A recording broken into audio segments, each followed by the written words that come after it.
Salut à tous et bienvenue pour cette nouvelle vidéo. Donc, dans cette vidéo, je vais plutôt vous parler de Japanson 2015.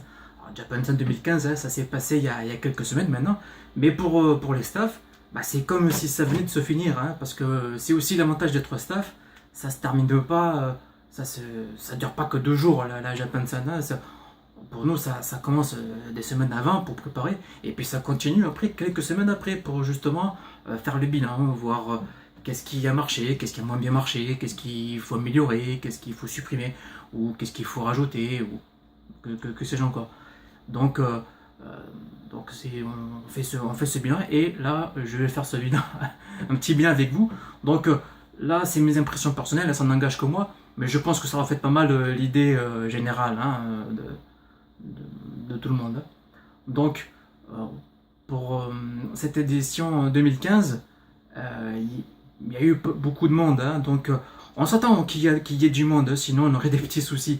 Mais quand on voit la file d'attente à l'ouverture qui va jusqu'au parking du gymnase qui est à côté, ça nous met un petit coup de pression quand même. Hein. Donc, d'ailleurs, à ce sujet-là, pour la file d'attente à l'ouverture et après pour rentrer, euh, on vous remercie aussi d'être patient parce qu'on sait que ça peut être des fois un petit peu long pour rentrer, mais on fait ce qu'on peut aussi à l'entrée. Et d'ailleurs, à ce sujet, a priori, pour l'année prochaine, ça devrait être un petit peu plus rapide. Je ne peux pas vous en dire plus pour le moment, hein, c'est encore un peu loin, mais il devrait y avoir, ça devrait avancer un peu plus vite. En tout cas, on espère, et puis ça dépendra aussi du monde qu'il y a, mais il va y avoir du changement. Pour parler des nouveautés de cette Japanton, il y a eu quoi? Il y a eu la maison hantée. La maison hantée qui était faite par la sauce Alter Event. Donc je vous mettrai la page Facebook de l'association sur la description. C'était la première fois qu'ils faisaient, hein, donc on peut les féliciter quand même parce que c'était beaucoup de travail. Hein. Moi j'ai pu voir la préparation, je sais qu'ils ont pas mal bossé dessus et on peut dire que c'était assez réussi. Hein. Quand on voyait les réactions des gens qui sortaient, je pense que c'était une belle expérience. C'était la première fois que ça se faisait aussi bien à Japanson que pour eux, l'association qu'ils faisaient. Donc, je pense que c'était quelque chose de pas mal. Comme autre nouveauté, il y avait aussi des toilettes mobiles à l'extérieur. Donc, pourquoi il y avait des toilettes à l'extérieur? En fait, peut-être vous vous en êtes sûrement rendu compte, à Japanson, les toilettes sont vite saturées à celles du hall. Donc du coup, parce que ces toilettes, faut savoir qu'elles sont pas faites quand il y a beaucoup de monde. C'est comme ça, mais il faut qu'on fasse avec. Donc du coup, on a eu des toilettes à l'extérieur. Donc pour ceux qui ne savaient pas où elles étaient, parce qu'on s'est aperçu qu'il y avait beaucoup de monde qui ne savait pas où elles étaient en entrant sur la droite, là où il y a le petit parking. Donc on verra ça pour l'année prochaine, si on les a encore, parce que ça dépend de la mairie qui les mettent. On les indiquera un peu mieux parce que c'est quand même quelque chose d'assez assez important. Comme autre nouveauté de cette année, de cette édition de Japanton, on a eu aussi le concert euh, dans la salle intérieure, dans la grande salle. Et ça, c'était la première fois que ça se faisait, parce que c'est un petit peu compliqué à mettre en place. Hein, parce qu'il faut à la fois aussi protéger les stands qui sont à l'intérieur, qui ne sont pas ouverts pendant la nocturne, et aussi préparer les barrières, etc. Donc ça demande de la préparation et du staff, qui n'est peut-être pas forcément bon nombre des staffs assez suffisants à l'époque, en tout cas, pour le faire, et puis bon, il fallait aussi l'organiser. Donc, moi je pense que ça a été vraiment une réussite. Hein. Je sais qu'on a eu de nombreux retours très positifs de ce concert, de cette nocturne. J'ai trouvé vraiment l'ambiance très sympa à l'intérieur, même si je n'ai pas pu y assister très longtemps. Je crois aussi que les artistes qui sont produits sur la scène étaient vraiment ravis d'y être. Donc là-dessus, je pense que c'est là aussi très réussi. Comme autre nouveauté, il y avait aussi la consigne. Et oui, la consigne qui se trouvait à droite de la scène. Donc la consigne, pour ceux qui n'étaient n'étaient peut-être pas en courant, c'est pour garder vos affaires. Si bien les sacs que les manteaux ou je ne sais quoi, peut-être d'autres choses que vous pouviez acheter. Donc c'est quelque chose qu'on a mis en place. Alors c'est une nouveauté qui n'est pas tout à fait une, hein, parce que pour ceux qui connaissent bien Japansen, en 2009, eh bien, ça existait déjà. Mais on n'avait pas continué parce qu'à l'époque, il n'y avait pas autant de monde, autant de visiteurs. Et donc du coup, bah, on s'était retrouvé avec très peu d'affaires à garder. Et donc, comme on n'aime pas trop occuper des staffs pour rien, parce que les staffs sont bénévoles, hein, donc laisser un staff pour regarder trois sacs pendant plusieurs heures, c'est pas ce qu'on veut. Donc c'est pour ça qu'on n'avait pas continué. Mais comme maintenant il y a beaucoup plus de monde, et donc beaucoup plus d'affaires à garder, ça vaut un peu plus la peine de le faire. Donc c'est pour ça qu'on l'a fait. On espère que ça vous a bien rendu service. Je pense qu'il y a des choses un petit peu plus à améliorer à ce niveau-là. Surtout pour que ce soit un petit peu plus rapide pour aller chercher vos affaires, parce que c'était un petit peu compliqué pour nous.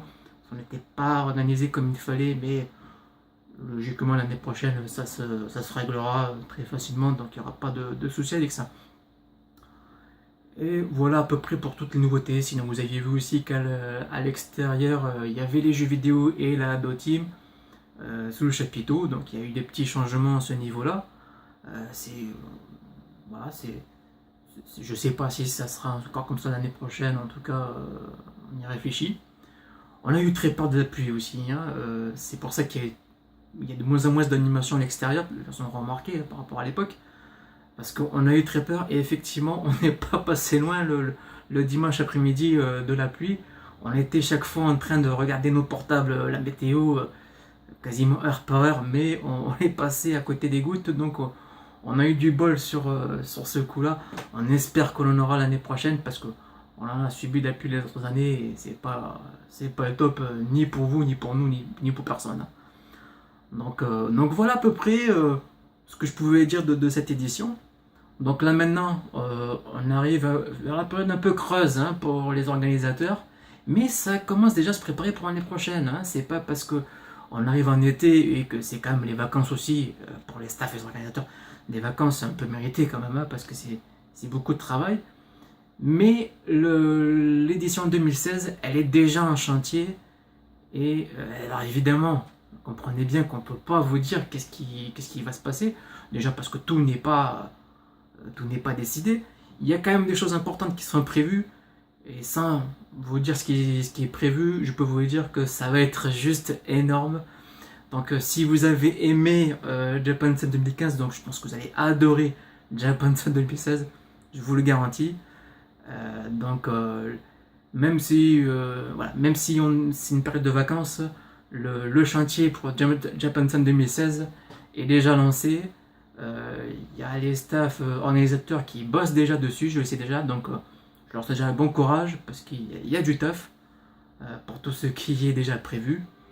Donc vous le verrez au cours des mois et des semaines à venir. Et aussi restez quand même branchés, parce qu'il y aura aussi quelques différents événements entre temps, hein, Aki, par exemple. Mais là forcément pendant l'été ça se repose un petit peu, bien que j'essayerai quand même de faire quelques vidéos. J'essayerai d'en faire à peu près une par semaine. C'est pas dit que j'y arrive, mais on va essayer de s'y tenir, voilà. Donc n'hésitez pas aussi à nous dire ce que vous pensez de cette édition, même ce qui vous a pas plu, parce que c'est toujours intéressant de savoir qu'est-ce qu'en a pensé le public, et des fois de nous dire vos propositions, soit pour améliorer, qu'est-ce qu'on pourrait rajouter aussi, parce que des fois il y a des idées toutes bêtes que vous pouvez avoir et que nous on n'a pas, parce que organiser Japansen, il y a beaucoup de choses, donc quand il y a beaucoup de choses à prévoir, des fois on oublie des choses. Et des fois c'est tout bête, il suffit juste de nous les proposer et on peut essayer de voir ce qu'on peut faire. Alors, en gardant aussi à l'esprit qu'il y a ce qu'on peut faire, ce qu'on voudrait faire et ce qu'il est possible de faire. Vous voyez la différence, hein. Bon. Après, il y aura aussi quand même des surprises à venir. Voilà. Donc, je souhaite de bonnes vacances à ceux qui prennent des vacances. Je souhaite bon courage à ceux qui travaillent. Ben oui, parce qu'il paraît qu'il y en a encore qui travaillent. Ça existe, oui, oui. Je souhaite aussi de bon courage à ceux qui cherchent du taf. Et je pense qu'il y en a pas mal. Et aussi pour tous ceux qui peut-être cherchent quelque chose. Enfin, je sais pas pourquoi je dis ça, mais c'est pas grave. Voilà. Donc, bonnes vacances ou bon courage. En tout cas, gardez le moral et à la prochaine. Voilà, je vous donne rendez-vous pour une prochaine vidéo. Ciao, ciao, ciao à tous.